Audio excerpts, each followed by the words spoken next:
Hey everyone, Mikebiggs of the Quality Canine. So, remote collars, why do I use them? Remote collars were definitely an interesting tool when I was first introduced to them. I mean, to me, I was never the type of person who was averse to them.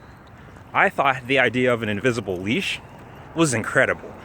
I thought, wow, I have this tool that I can learn how to use to start working my dog off leash. And that's how I use this. Navi here is actually equipped to one right now. She has prong and e-collar on at the moment for our walks.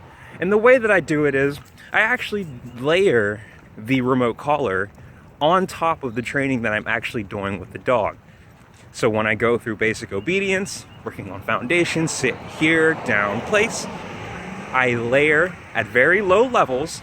Typically, usually, a dog is going to be under 10. Maybe bigger dogs, maybe a little slightly pushier dogs would be between 10 and 20. But even then, those are levels that a person would barely feel. A typical person wouldn't even feel it under 10. They would actually feel it somewhere in between the 10 and 20 range. But the remote collars, the Mini Educators from e-collar technologies, actually go all the way up to 100. And we don't even go that level 99% of the time.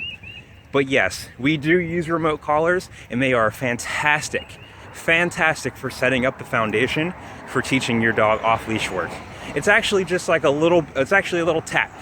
So when I'm working the dogs and I tap the remote collar, it's just like, hey, and that's it.